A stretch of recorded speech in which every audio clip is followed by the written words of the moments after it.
Okay. Good evening, everyone.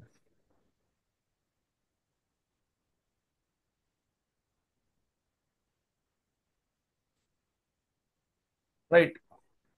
Are you able to hear my voice, everyone? Uh, right. Coming to the another important topic in IS 106. This is the last but one topic. Okay. Next నుంచి is 107 start చేస్తాను next month నుంచి biological monitoring and work place air monitoring biological monitoring and workplace air monitoring. Very important question. This particular question is asked in previous papers more than 3 to 4 times. Okay. Coming to the subject code is IS 106.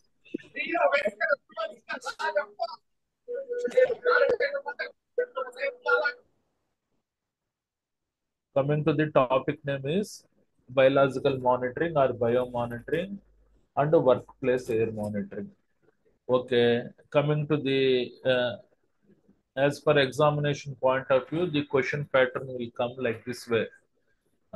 Define biomonitoring and compare the biological monitoring with the workplace air monitoring అనేది question format రూపంలో వస్తుంది. So ఇక్కడ మనకి ఏంటంటే ఈ particular table is a very important. This is the comparison between biological monitoring and workplace air monitoring. These are nothing but characteristics. Okay, ఈ characteristics clear గా రాయాలి. Biological monitoring effect, work place air monitoring effect రాస్తే full marks పడిపోతాయి మనకి. Coming to the biological monitoring అంటే జీవ పర్యవేక్షణ, and work place air monitoring అంటే బయోమేకర్స్ ఆ పర్టికులర్ ల్యాబ్స్ లో వర్క్ చేస్తుంటారు కదా, వాళ్ళకి ఏ రకంగా ఈ పర్టికులర్ మన ఆ, ఏది ఆ, ఉంటాయి కదా హజార్డ్స్ కి ఆక్యుపేషన్ అవుతారు అన్నది మన టాపిక్ అన్నమాట. చూడండి, ఇంట్రడక్షన్ క్లియర్ గా రాయండి. Biological monitoring involves collection a sample of blood, urine, hair and other tissues and measuring the concentration of chemical or metabolite in the body. అంటే బయలాజికల్ మానిటరింగ్ అంటే ఇది ఒక మనకి ఉంటుంది కదా, మెడికల్ సర్వేలెన్స్ ప్రోగ్రామ్ చేసినప్పుడు కెమికల్స్ మీద ఎక్స్పోజ్ అయ్యే వ్యక్తులకి ఇలాంటి బయలాజికల్ మానిటరింగ్ టెస్టులు చేస్తుంటారు.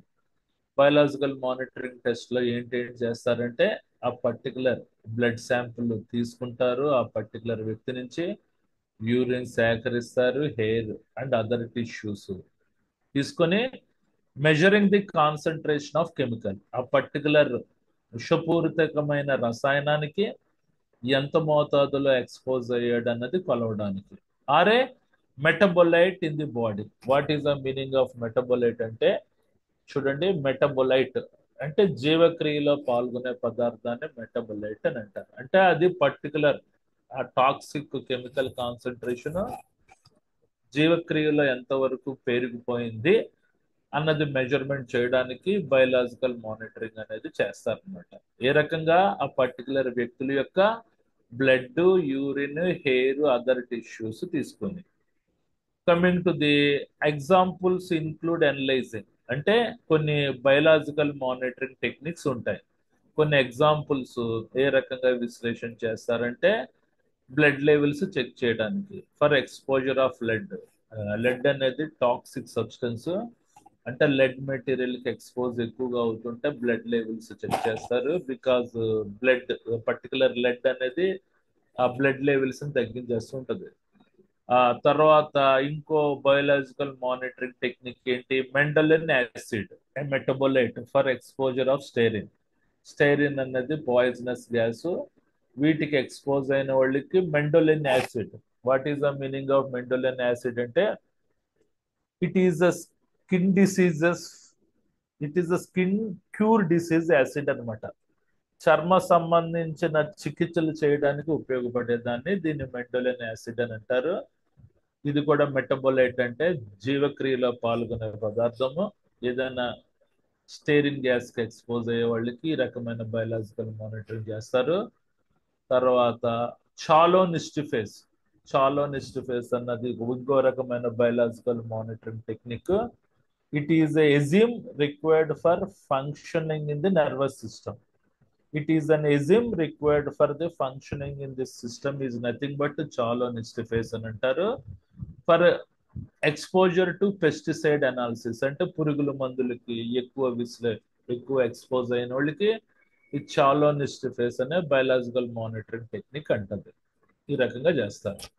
Okay, coming to the fourth point, samples obtained and badges, tubes, filters, impingers are sent to a laboratory for analysis. Particular blood samples, urine samples, hair samples, tissue samples అన్ని ఆ particular badges, tubes, filters, impingers ద్వారా collect చేసుకుని ఆ ల్యాబొరేటరీకి తీసుకెళ్తారు అనమాట. దేనికోసం? ఆ పర్టికులర్ ఆక్యుపేషనల్ హజార్డ్ ఎంతవరకు ఎక్స్పోజ్ అయి ఉంది అన్నది విశ్లేషించడానికి. ఓకే, రైట్, ఈ పాయింట్స్ రాయండి. కమింగ్ టు ది డెఫినిషన్, మనకి డెఫినిషన్ ఏంటి? బయోమానిటరింగ్ is a repeated measurement of certain exposure related to chemical or biochemical markers in the biological sample of subjects. అంటే బయలాజికల్ మానిటరింగ్ అనేది రిపీటెడ్ మెజర్మెంట్ అంటే పునరావృత కొలమానము of certain exposure అంటే ఆ particular వృత్తిపరంగా వచ్చే జబ్బులు ఎంతవరకు వచ్చింది అన్నది విశ్లేషించే కార్యక్రమాన్ని బయలాజికల్ మానిటరింగ్ అని అంటారు. అంటే కెమికల్స్ ద్వారా, బయోకెమికల్స్ ద్వారా ఆ వ్యక్తులు ఎంత మోతాదులో ఆక్యుపేషన్ హెల్త్ హజార్డ్స్ కి ఎక్స్పోజ్ అయ్యారు అన్న కొలిచే విధానాన్ని, పునరావృత కొలత సంబంధించిన విధానాన్ని బయోమానిటరింగ్ అని అంటారు. Coming to the biomarkers are early reversible signs of exposure, effect of susceptibility with possible adverse health effects outcome. అంటే చూడండి, ఆ ల్యాబ్స్ లో పనిచేసే వాళ్ళు ఉంటారు కదా, బయోమేకర్స్ అంటే జీవ పదార్థాలు తయారు చేసేవాళ్ళు. అంటే ఈ పర్టికులర్ టెస్ట్లు చేసే వాళ్ళని బయోమేకర్స్ అని అంటారు. వాళ్ళు కూడా ఈ particular reversible science of exposure అయ్యే ఆస్కారం ఉంది. ఎందువలన? ఆ ప్రమాదకరమైన టిష్యూస్ ని వీళ్ళు క్లోజ్ గా ఎగ్జామిన్ చేస్తుంటారు కాబట్టి వాళ్ళు కూడా ఈ పర్టికులర్ ఆక్యుపేషన్ హెల్త్ హజార్డ్స్ వచ్చే ఆస్కారం ఉంది. Reversible science of exposure, effect of susceptibility. What is the meaning of the susceptibility? అంటే అంటే మన నిరోధక శక్తి తగ్గిపోవటాన్ని ససెప్టబిలిటీ అని అంటారు. అంటే డిక్రీజ్డ్ ఇమ్యూన్ సిస్టమ్. అంటే ల్యాబ్స్ లో పనిచేసే వాళ్ళు కూడా ఈ పర్టికులర్ ఈ తాలూకా మన ఈ కెమికల్స్ మీద చెక్ చేస్తుంటారు కదా, వీళ్ళు కూడా జబ్బులు వచ్చే ఆస్కారం ఉంది అని అంటున్నాడు. With possible adverse health effects outcome వాళ్ళు కూడా వస్తాయని అంటున్నాడు. So coming to the next point, biomonitoring is aimed health protection, exposure and risk assessment. అంటే బయోమానిటరింగ్ టెక్నిక్ యొక్క ముఖ్యమైన లక్ష్యం ఏంటి? ఆ వర్కర్స్ యొక్క హెల్త్ పరిరక్షణ చేయడానికి, ఎక్స్పోజర్ అంటే ఎంత మోతాదులో ఆ కెమికల్స్ కి ఎక్స్పోజ్ అయ్యారు అనేది కనుగొనడానికి, అండ్ రిస్క్ అసెస్మెంట్ ఆ పర్టికులర్ సంభావ్య ప్రమాదం అంచనా వేయడానికి ఈ పర్టికులర్ బయోమానిటరింగ్ టెక్నిక్ అనేది ఉపయోగపడుతుంది. Coming to the last point, characteristics of biomonitoring and workplace air monitoring, also known as environment monitoring, are summarized in the table.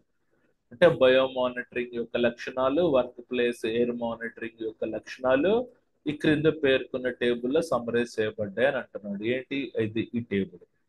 So ఇది అర్థం కాకపోయినా బై హార్ట్ చేసేయండి. ఈ పర్టికులర్ క్యారెక్టరిస్టిక్స్ కరెక్ట్ గా రాయాలి. Biological monitoring, work place air monitoring, ఈ points రాస్తే మీకు ఫుల్ మార్క్స్ వచ్చేస్తాయి. ఏంటంటే ఫస్ట్ క్యారెక్టరిస్టిక్స్ ఏంటి? క్వాంటిఫైయింగ్. క్వాంటిఫైయింగ్ అంటే లెక్కించడం, కౌంటింగ్ ఎలాగా. అది బయలాజికల్ మానిటరింగ్ లో ఇంటర్నల్ డోస్ ద్వారా లెక్కిస్తారు. ఇంటర్నల్ డోస్ అంటే అంతర్గత అంతర్గత మోతాదు ద్వారా లెక్కిస్తారు. వర్క్ ప్లేస్ ఎయిర్ మానిటరింగ్ వచ్చేసరికి ఎక్స్టర్నల్ డోస్. మనకి ఎక్స్టర్నల్ డోస్ అంటే బాహ్య మోతాదు ద్వారా లెక్కిస్తారట. అంటే ఇది వర్క్ ప్లేస్ ఎయిర్ మానిటరింగ్ అన్నది ఆ పర్టికులర్ ల్యాబ్ లో పనిచేస్తుంటారు కదా, వాళ్ళకి చెయ్యాలనుకుంటా, నాకు క్లియర్ గా తెలీదు. నెక్స్ట్ అబ్సార్ప్షన్ అంటే లోపల ప్రవేశించడం, సంగ్రహించడం. ఎలాగా? బయలాజికల్ మానిటరింగ్ లో అన్ని రూట్ లోంచి వెళ్తాయి. Coming to the particular lab లో వర్క్ ప్లేస్ ఎయిర్ మానిటరింగ్ లో ఇన్హలేషన్ పీల్చడం ద్వారా లోపలికి వెళ్తాయి అని అంటున్నాడు. అదైన తర్వాత కన్ఫౌండర్స్. కన్ఫౌండర్స్ అంటే గందరగోళం అవడం, అంటే కన్ఫ్యూజ్ అవడం. ఇది మెటబోలైట్ ఫినైల్ టైప్ అట. What is the meaning of metabolite phenyl type అంటే జీవక్రియ యొక్క కరోజు పాయిజనస్ క్రిస్టలిన్ యాసిడ్ కాంపౌండ్ ని మెటబోలిక్ ఫినైల్ టైప్ అని అంటారు. ఇక్కడికి వచ్చేసరికి personal protective equipment substance with similar structural chemical properties. So ఇది కన్ఫౌండర్స్ అంటే కన్ఫ్యూజ్ అవడం అనమాట. ఇది కన్ఫ్యూజ్ అవడం, ఇది కరెక్ట్ గా నాకు తెలీదు. So so better to by heart like this way. Coming to the standardisation. Standardisation అంటే ప్రమాణీకరించడం. ప్రమాణీకరించడం బయలాజికల్ మానిటరింగ్ లో వచ్చేసరికి డిఫికల్ట్. అంటే ఎంత మోతాదులో ఆక్యుపేషనల్ డిసీజ్ వచ్చింది అనేది ప్రమాణీకరించడం అన్నది డిఫికల్ట్ ఇందులో. ఇందువల్ల శాంపుల్ కొద్దిగా తీసుకుంటాం కాబట్టి ఇందులో వర్క్ ప్లేస్ ఎయిర్ మానిటరింగ్ లో ఈజీ. తర్వాత ఇంటర్ప్రిటేషన్. ఇంటర్ప్రిటేషన్ అంటే వివరణ ఇవ్వడం. ఇందులో డిఫికల్ట్, కష్టం. ఇది మోడరేట్లీ డిఫికల్ట్. అదైన తర్వాత మెజర్మెంట్, కొలమానాలు ఏ రకంగా కొలుస్తారంటే ఇండైరెక్ట్ గా కొలుస్తారు. ఇందులో వచ్చేసరికి మనకి యూజువల్లీ డైరెక్ట్ గా కొలుస్తారు అనమాట. తర్వాత ఎథికల్ ఇష్యూస్ అంటే నైతిక పరమైన విలువలు ఇందులో ఇంపార్టెంట్, ఇందులో ఏం ఉండవు. తర్వాత వేరియబిలిటీ. వేరియబిలిటీ అంటే అస్థిరత. వేరియబిలిటీ అంటే అస్థిరతతో కూడిన వైవిధ్యాన్ని వేరియబిలిటీ అని అంటారు. ఇందులో హై ఎక్కువగా ఉంటుంది, ఇందులో తక్కువగా ఉంటుంది. సో ఇది అనమాట. It is a very important table. Biological monitoring work place air monitoring యొక్క కంపారిజన్ టేబుల్. ఈ table important. These are nothing but characteristics. మళ్ళీ చదువుతున్నాను. క్యారెక్టరిస్టిక్స్. క్వాంటిఫైయింగ్. క్వాంటిఫైయింగ్ అంటే లెక్కించడం. ఇది బయలాజికల్ మానిటర్ లో ఇంటర్నల్ డోస్ అంతర్గత మోతాదు ద్వారా లెక్కిస్తారు. వర్క్ ప్లేస్ ఎయిర్ మానిటరింగ్ లో ఎక్స్టర్నల్ డోస్ బహిర్గత మోతాదు ద్వారా లెక్కిస్తారు. Coming to the absorption. Absorption అంటే సంగ్రహించడం. ఇది అన్ని రూట్స్ లోకి నుంచి వస్తుంది. ఇది వర్క్ ప్లేస్ ఎయిర్ మానిటరింగ్ వచ్చేసరికి ఇన్హలేషన్ పీల్చడం ద్వారా మాత్రమే సంగ్రహిస్తుంది అన్నమాట, లోపలికి వెళ్తుంది. కన్ఫౌండర్స్ అంటే గందరగోళం అవడం.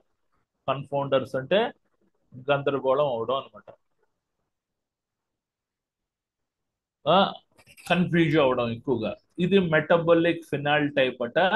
ఇది పర్సనల్ ప్రొటెక్టివ్ ఎక్విప్మెంట్. ఇది personal protective equipment substance with similar structure chemical properties ద్వారా కన్ఫౌండ్ అవుతాయట. కమింగ్ టు ది స్టాండర్డైజేషన్ అంటే ప్రమాణీకరించడం. ఇది డిఫికల్ట్, ఇది easy. Coming to the interpretation అంటే వివరణ ఇవ్వడం. ఇది డిఫికల్ట్, ఇది మోడరేట్లీ డిఫికల్ట్. తర్వాత మెజర్మెంట్, కొలమానం అనేది ఇండైరెక్ట్ గా కొలుస్తారు, యూజువల్లీ డైరెక్ట్ గా కొలుస్తారు. Coming to the ethical issues అంటే నైతిక పరమైన విలువలు ఇందులో ఇంపార్టెంట్, ఇందులో ఏముండవు. ఇది వేరియబిలిటీ అంటే హై, ఇది లో. ఓకేనా? ఈ టేబుల్ జాగ్రత్తగా రాయండి. అర్థమైనా అర్థం కాకపోయినా నేనేం చేయలేను. Just you have to by heart this table. It is a mandatory. తర్వాత ఇది అసలు మనకు బయలాజికల్ మానిటరింగ్ అంటే ఏంటి? Taking sample of blood, urine, hair and other tissues and measuring the concentration of chemical or metabolite in the body. అంటే biological monitoring చేసే ముందు ఆ పర్టికులర్ వ్యక్తుల యొక్క blood, urine, hair, other tissues తీసుకుంటారు. తద్వారా ఆ మెజరింగ్ కాన్సన్ట్రేషన్ ఆఫ్ కెమికల్, ఆ పర్టికులర్ విషపూరితమైన రసాయనాలకి ఎంత మోతాదులో ఎక్స్పోజ్ అయ్యాడని చెక్ చేయడానికి. Or metabolite in the body. Metabolite అంటే జీవక్రియలో పాల్గొనే పదార్థం. అంటే జీవక్రియలో ఎంతవరకు పేరుకుపోయింది అన్నది చెక్ చేయడానికి. So something produced in the body from the chemical. Coming to the కొన్ని ఎగ్జాంపుల్స్ ఏంటి? బయలాజికల్ మానిటరింగ్ ఎగ్జాంపుల్స్ ఏంటి చూడండి. Blood levels for exposure of lead, ఇది ఒక technique. Mendolan acid for exposure of styrene gas. Cholinesterase, it is an enzyme అంటే జీవక్రియలో పాల్గొన్న పదార్థం. For exposure of pesticides analysis of sample. ఇవన్నీ ఈ బయోలాజికల్ మానిటరింగ్ టెక్నిక్స్ అన్నమాట. ఇంకా చాలా ఉంటాయి, కొన్ని ఎగ్జాంపుల్స్ ఇచ్చాను. There are so number of biological monitoring మనకి ఎగ్జాంపుల్స్ ఉంటాయి, కొన్ని ఎగ్జాంపుల్స్ ఇచ్చాను. వీటిని పర్టికులర్ శాంపిల్స్ ఉంటాయి కదా, blood, urine, hair, other tissues ని, శాంపిల్స్ ని బ్యాడ్జెస్ ద్వారా, ట్యూబ్స్ ద్వారా, ఫిల్టర్స్ ద్వారా, ఇంపింజర్స్ ద్వారా కలెక్ట్ చేసుకొని ల్యాబొరేటరీకి పట్టుకెళ్తారు. సో ఇది పాయింట్. ఇది ఇంట్రడక్షన్ రాయండి. ఈ పాయింట్స్ అర్థమైతే రాయండి, లేకపోతే లేదు, మీ చాయిస్. మనకి టేబుల్ మాత్రం మ్యాండేటరీగా రాయండి. Quantifying, absorption, confounders, standardisation, interpretation, measurement, ethical issues, variability. These are the important characteristics of the biological and work place air monitoring. Okay, coming to the quantifying అంటే లెక్కించడం. బయోలాజికల్ మానిటర్ లో internal dose ద్వారా, work place air monitoring లో external dose ద్వారా లెక్కిస్తారు. Absorption అంటే సంగ్రహించడం, all roots ఇది పేల్చడం ద్వారా. కన్ఫౌండర్స్ అంటే కన్ఫ్యూజ్ అవడం. So it is a metabolic phenyl type కాబట్టి చాలా కన్ఫ్యూజ్ అవుతుంటారట. ఇది personal protective equipments, substance with similar structure, chemical properties. తర్వాత స్టాండర్డైజేషన్ అంటే వివరణ ఇవ్వడం. ఇందులో డిఫికల్ట్, ఇది ఈజీ. స్టాండర్డైజేషన్ అంటే ప్రమాణీకరించడం. ఇందులో డిఫికల్ట్ అంటే ఎంత మోతాదులో మనకి ఎక్స్పోజ్ అయ్యాడు అన్నది ప్రమాణీకరించడం కష్టం, ఇందులో ఈజీ. తర్వాత ఇంటర్ప్రిటేషన్ అంటే వివరణ ఇవ్వడం. ఇందులో డిఫికల్ట్, ఇది మోడరేట్లీ డిఫికల్ట్. తర్వాత మెజర్మెంట్, ఇది ఇండైరెక్ట్ గా కొలుస్తారు, ఇది డైరెక్ట్ గా కొలుస్తారు. తర్వాత ఎథికల్ ఇష్యూస్ ఇంపార్టెంట్, ఇందులో ఏముండవు. వేరియబిలిటీ, అస్థిరత అన్నది ఇందులో ఎక్కువగా ఉంటుంది, ఇందులో తక్కువగా ఉంటుంది. సో అయిపోయింది, 2 సార్లు రివైండ్ చేశాను. ఇప్పుడు ఇంపార్టెంట్ క్వశ్చన్స్ లోకి వెళ్తాను. చూడండి, IS-106 ఇంపార్టెంట్ క్వశ్చన్స్. ఇది క్వశ్చన్ ప్యాటర్న్ ఈ రకంగా ఇస్తాడు. Define bio monitoring, compare biological monitoring with work place air monitoring. So చూడండి, ఇంపార్టెంట్ క్వశ్చన్స్ లోకి వెళ్తాను.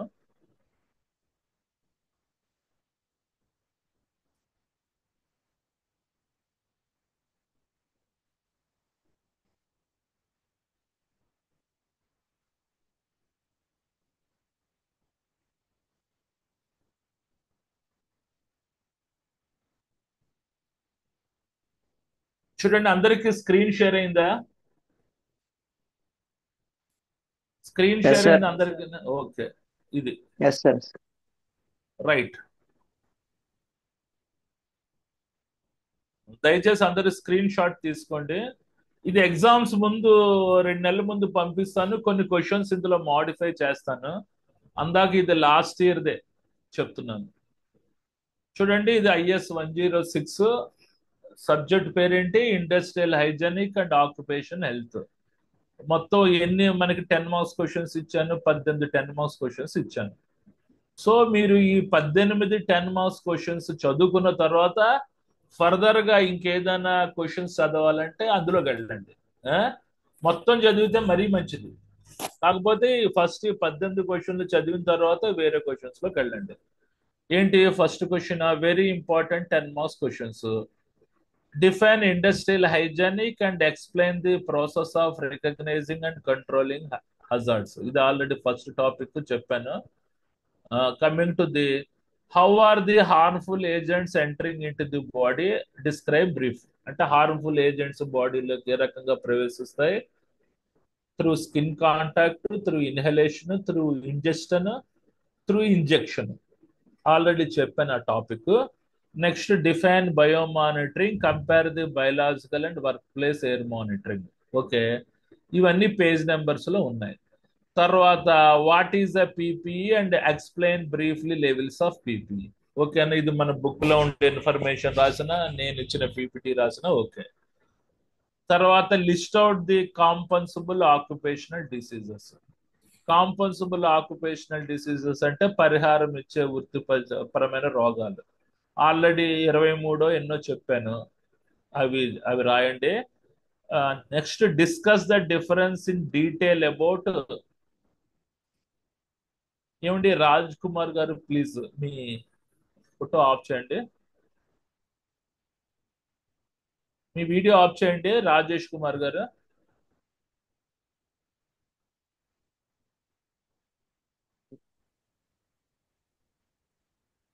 హలో. ఆ, మీ మీ ఎస్ వీడియో సార్. ఆఫ్ చేయండి అంటున్నాను. మీ వీడియో ఆఫ్ గుడ్ చేయండి. Evening. Okay. Okay. Coming to the మనకి list out the compensable occupational diseases, వృత్తిపరంగా వచ్చే జబ్బులు. ఆ, అంటే పరిహారం వచ్చే వృత్తిపరంగా వచ్చే జబ్బులు, ఇది చెప్పాను. తర్వాత discuss between detail about occupational disease injuries, అంటే వృత్తిపరమైన జబ్బులకి ఇంజురీస్ కి మధ్య తేడా ఏంటి అన్నది. ఇది చూడండి పేజ్ నెంబర్ 298, మీరు రిఫర్ చేయండి, కనబడుతుంది. తర్వాత next, explain the first aid techniques for toxic ingestion, suffocation and artificial respiration. Last week చెప్పాను ఇది. పీపీటీ అయితే పీపీటీ రిఫర్ చేయండి, లేకపోతే పేజ్ నెంబర్ 318కి వెళ్ళండి. టాక్సిక్ ఇంజెస్షన్ అంటే నోటి ద్వారా విషం తీసుకున్నప్పుడు, సఫకేషన్ ఉక్కిరి బిక్కిరి అవునప్పుడు, ఆర్టిఫిషియల్ రెస్పిరేషన్ అయినప్పుడు ఏ రకమైన ఫస్ట్ ఎయిడ్ టెక్నిక్స్ ఉపయోగించాలి. తర్వాత eighth question, explain the purpose of medical surveillance program. Okay, ఇది పేజ్ నెంబర్ 28 లో ఉంటుంది, లేకపోతే నా పీపీటీ ఉంటుంది. తర్వాత what is ergonomics and explain the different domains and benefits of workplace ergonomic process. నా పీపీటీలో ఉంటుంది, లేకపోతే పేజ్ నెంబర్ 282కి వెళ్ళండి. నెక్స్ట్, ఎక్స్ప్లెయిన్ బ్రీఫ్లీ డబ్ల్యూఎంఎస్డిఎస్, అంటే వర్క్ రిలేటెడ్ మస్కులేటరీ డిజార్డర్స్. ఇది పేజ్ నెంబర్ 294లో ఉంటుంది, లేకపోతే నా పీపీటీ ఉంటుంది. నెక్స్ట్ 11వది, what is the pneumoconiosis. Pneumoconiosis అంటే నిన్న లాస్ట్ వీకే చెప్పాను. అంటే అగ్రికల్చర్ డస్ట్, మైన్స్ డస్ట్ చేరి ఊపిరితిత్తులు దెబ్బతినే రోగాన్ని న్యూమోకొనిసిస్ అని అంటారు, న్యూమోనియా కొనిసిస్ అని అంటారు. తర్వాత explain dust control measures and methods of dust sampling. ఇది పేజ్ నెంబర్ 322, లేకపోతే నా పీపీటీ. తర్వాత define heat stress, what are the manifestation to heat stress, individual, how do you control the ill effect. ఇది page number 312లో ఉంటుంది, లేకపోతే నా పీపీటీలో ఉంటుంది. తర్వాత 13వది మనకి discuss various physiological factors that effects humans and causes accident. అంటే ఫిజియలాజికల్ ఎఫెక్ట్స్ అంటే శారీరక పరమైన కారకాల యొక్క ప్రభావాలు ఏంటి, అవి ఏ రకంగా ప్రభావాలు కలగజేస్తాయి. ఆల్రెడీ చెప్పాను, డ్రగ్స్ గురించి, స్టెరాయిడ్స్ గురించి, స్మోకింగ్, డ్రింకింగ్, డోప్ టెస్ట్లు, ఇవన్నీ ఉంటాయి కదా, అవి ఉంటాయి అన్నమాట. తర్వాత explain the various types of respiratory protective equipment. ప్రత్యేకంగా ఆర్పి అని అడుగుతాడు, అది నా పీపీటీలో ఉంటుంది. ఇన్ని మొత్తం 6 రకాలు 7 రకాలు ఉంటాయి. ఫస్ట్ ఆర్పి అంటే ఏంటి, మనకి single layer dust mask, double layer dust mask, as well as air purifying half mask respirator, air purifying full face respirator, SCBA air line respirator, powered air purifying respirators. వాటి గురించి రాయాలి. ఇంకేదైనా మీకు తెలిస్తే వాటి గురించి కూడా రాయండి. తర్వాత what are the effects of radiation and explain the preventive measures. అంటే రేడియేషన్ యొక్క మనకి ఎఫెక్ట్స్ ఏంటి, ఆ రేడియేషన్ ఎక్స్పోజర్, మన రేడియేషన్ ని రిమ్స్ లో కొలుస్తారు.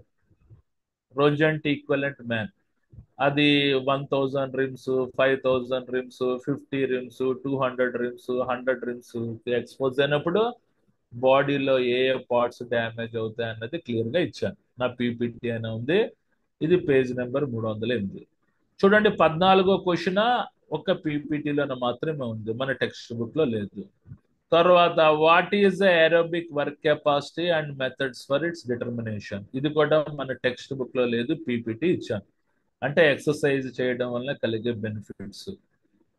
అందులో 4 రకాలు ఉంటాయి మనకి ఎక్సర్సైజ్ మెథడ్స్, అవి వాటి గురించి రాయాలి. Next, explain about anthropometric measurement. ఇది నెక్స్ట్ టాపిక్, ఇదే చెప్తాను. ఇది కూడా మన బుక్ లో లేదు, నా పీపీటీ ఉంది. తర్వాత మనకి explain first aid treatment for bleeding, shock, fractures. ఇది కూడా పీపీటీలో ఉంది. ఫస్ట్ టాపిక్ చెప్పాను ఫస్ట్ ఎయిడ్, అందులో ఉంటది ఇవన్నీ. సో మీరు ఈ 18 క్వశ్చన్స్ సాలిడ్ గా చదివితే అందులో 4 ఎస్ఏ క్వశ్చన్స్ వరకు నేను గ్యారంటీ ఇవ్వగలను. అంటే మనకి 8 ఎస్ఏ క్వశ్చన్స్ లోంచి 5 రాయమంటారు కదా, ఫోర్ ఫోర్ క్వశ్చన్స్ అట్లీస్ట్ ఇందులోంచి రావడానికి స్కోప్ ఉంది. ఓకే, ఫర్దర్ గా చదువుకుంటే 5 కూడా రాసేయవచ్చు. అంటే ఓన్లీ పాసింగ్ ఎష్యూరెన్స్ అంటున్నాం కాబట్టి ఇందులోంచే రావడానికి స్కోప్ ఉంది. నేను అంత ముందు తయారు చేసిన అన్ని ఇంపార్టెంట్ క్వశ్చన్స్ లో కూడా ఆల్మోస్ట్ 4, 5 అట్లా పడ్డాయి మనకి ఎస్ఏ క్వశ్చన్స్ పాయింట్ ఆఫ్ వ్యూలో. మరి మనకి ఈ సంవత్సరం కూడా అలాగే పడుతుందని నేను అనుకుంటున్నాను. సో మీరు 18 క్వశ్చన్స్ సాలిడ్ గా ప్రిపేర్ అవ్వండి. కమింగ్ టు దిస్ సెక్షన్ బికి వచ్చేసరికి 3 మార్కుల క్వశ్చన్స్. ఇవి ఈజీగానే ఉంటాయి, అది మన అన్ని పేజెస్ లో ఉంటాయి. ఇక్కడ పీపీటీ అని ఇచ్చాను కదా, అవి మనకి ఇంటర్నెట్ నుంచి చూసుకోండి. What is the hyperthermia and list out the risk factors. Hyperthermia అంటే ఏంటి, కోల్డ్ ఫీవర్ వల్ల కలిగే రిస్క్ ఫ్యాక్టర్స్ ఏంటి అని. తర్వాత what is acute toxicity and LC 50. LC అంటే లెథల్ కాన్సన్ట్రేషన్ 15 ఉంటుంది. ఇది పేజ్ నెంబర్ 279 చూడండి, అర్థం అవుతుంది. లేకపోతే 3 మార్కులు క్వశ్చన్స్ చెప్పినప్పుడు క్లియర్ గా చెప్తాను. What are the respiratory protective equipments and its uses, page number 28 లో ఉంటది. తర్వాత మనకి ఎక్స్ప్లెయిన్ డబ్ల్యూహెచ్ఓ ఫంక్షన్స్. డబ్ల్యూహెచ్ఓ అంటే వరల్డ్ హెల్త్ ఆర్గనైజేషన్ యొక్క ధర్మాలు ఏంటి. తర్వాత define short term exposure limit, STEL అని అంటారు. అంటే థ్రెషోల్డ్ లిమిట్ వాల్యూలో short term exposure limit, short term exposure limit అని అంటారు. థ్రెషోల్డ్ లిమిట్ వాల్యూ గురించి ఐఎస్ 107 లో డీటెయిల్ గా చెప్తాను. థ్రెషోల్డ్ లిమిట్ వాల్యూ అంటే ప్రవేశ పరిమితి యొక్క విలువలు. ఇవి 3 కేటగిరీల కింద విభజించారు. Threshold limit value time wide average, threshold limit value short term exposure limit, threshold limit value ceiling. అంటే ఆ పర్టికులర్ రియాక్టర్స్ నుంచి వచ్చే వేపర్స్ ఎంత మోతాదులో పీల్చుకోవాలి, ఏ రకమైన హెల్త్ ఎఫెక్ట్స్ రాకుండా అని చెప్పేదాన్ని థ్రెషోల్డ్ లిమిట్ వాల్యూ అని అంటారు. ఇది థ్రెషోల్డ్ లిమిట్ వాల్యూ. ఇది చెప్పలేదు, ఇది 107 లో కవర్ చేస్తాను. Next, what is the Deming cycle and what it is purpose. అంటే డీమింగ్ సైకిల్ అంటే ప్లాన్, డూ, చెక్, యాక్ట్ ఏవి ఉంటాయి కదా, వాటి గురించి రాయాలి. Coming to the next, define occupational health అంటే వృత్తిపరంగా వచ్చే జబ్బు అంటే ఏంటి. తర్వాత మన write down short notes on ionisation and non ionisation radiation. ఇక్కడ ionisation radiation sources, non ionisation radiation sources రాయాలి. ఆ తర్వాత మన what work techniques can help to prevent the manual handling injuries. అంటే చేతులతోటి సామాన్లు ఎత్తుడు దించుడు చేస్తున్నప్పుడు ఏ రకమైన పని పద్ధతులు పాటిస్తే ఇంజురీస్ అవ్వవు అన్నది. తర్వాత చూడండి, what is the noise and list out the adverse effect. అంటే నాయిస్ అంటే ఏంటి, నాయిస్ అంటే disturbance in the environment with very loud uncoordinated sounds ని నాయిస్ అని అంటారు. చూడండి, నాయిస్ లెవెల్స్ 95 డెసిబల్స్ దాటితే కంపల్సరీగా హియరింగ్ ప్రొటెక్షన్ ఉండాలి.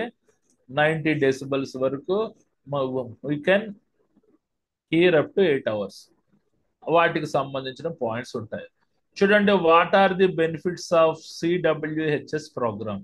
దీని అబ్రివేషన్ మర్చిపోయాను, తర్వాత చెప్తాను. ఇది పేజ్ నెంబర్ 299 లో చూడండి. What are the risk factors of WMSDS, work related musculated disorders అని డబ్ల్యూఎంఎస్డిఎస్ అని అంటారు. ఇది పేజ్ నెంబర్ 286 లో ఉంటుంది. తర్వాత వాట్ ఈజ్ మెంట్ బై ఐడిఎల్హెచ్. ఐడిఎల్హెచ్ అంటే immediate dangerous to life and health and narrate with details. నేను ఈ టాపిక్ కూడా చెప్పాను మన 10 మార్క్స్ పాయింట్ ఆఫ్ వ్యూలో.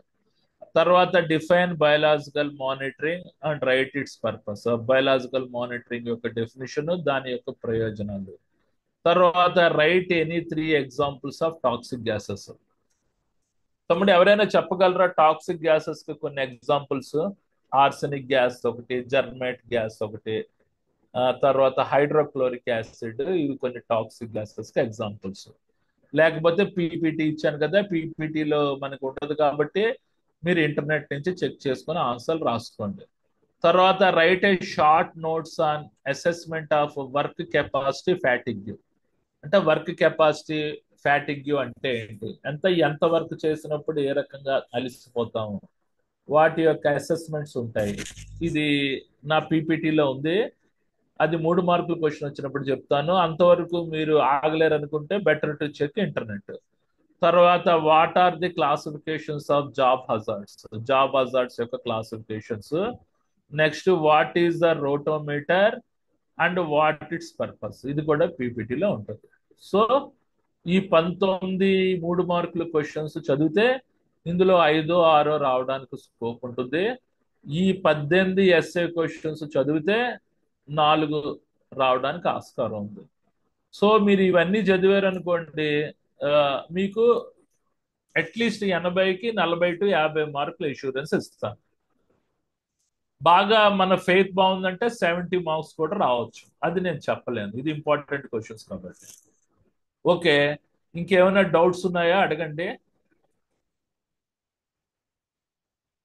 సో 106 అయిపోయింది, నెక్స్ట్ వీక్ నుంచి 107 స్టార్ట్ చేస్తాను. ఫార్మా ఇండస్ట్రీస్ లో వర్క్ చేసే వాళ్ళకి 107 నాకంటే బాగా తెలుస్తుంది. ఫైర్ ఇంజనీరింగ్ గురించి ఉంటుంది, కెమికల్ సేఫ్టీ ఉంటుంది, పెట్రోకెమికల్ సేఫ్టీ ఉంటుంది, colour codes of pipe lines, ఇవన్నీ ఉంటాయి అన్నమాట. అది బాగానే ఉంటుంది 107. ఓకే, ఇంకేమైనా డౌట్స్ ఉన్నాయా?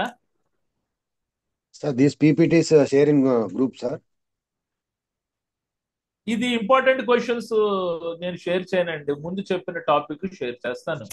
ఇది మీరు స్క్రీన్ షాట్ తీసుకోమన్నాను కదా, better to Not, take screen shot. sir, not this important questions, sir. PPTs, sir, PPTs. PPTs నేను ఆల్రెడీ షేర్ చేశాను కదా లాస్ట్ వీక్ చెప్పినవి. Which we have not so contains in sir, textbook, sir. ఓహోహో, these topics, these PPT topics already I shared to our course coordinator, which are not in textbooks. Okay, you better to check.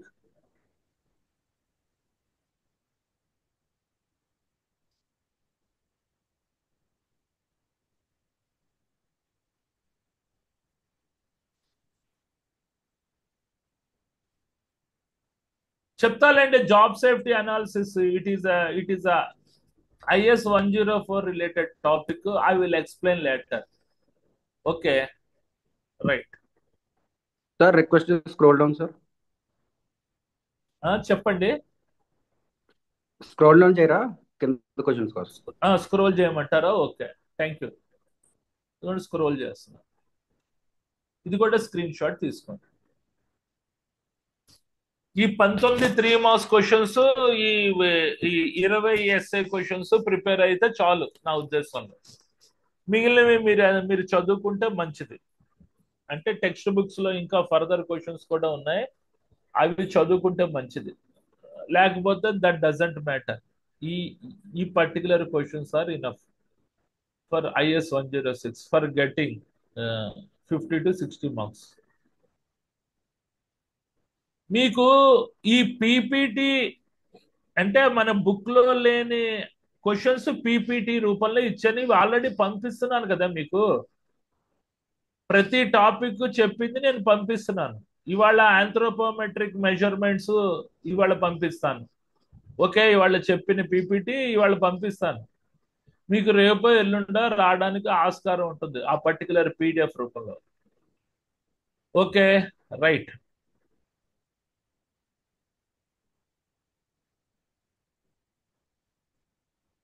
ఇదండి. ఓకేనండి, we will meet at 8:30 PM. Okay, right. Anthropometric measurement చెప్తాను, అది కూడా simple గానే ఉంటుంది. తర్వాత 107 important questions కూడా ఒకసారి మనం డిస్కస్ చేద్దాం. అది కూడా చిన్న టాపిక్. అది అయిన తర్వాత IS 107 ఒకసారి చెప్పే ఇంపార్టెంట్ క్వశ్చన్స్ అన్ని మీకు ఒకసారి నేను డిస్కస్ చేస్తాను. ఓకేనండి, right. We will meet at 8:30. ఇంకా 2 minutes టైం ఉంది, వీలైతే ఏదైనా ఉంటే అడగండి.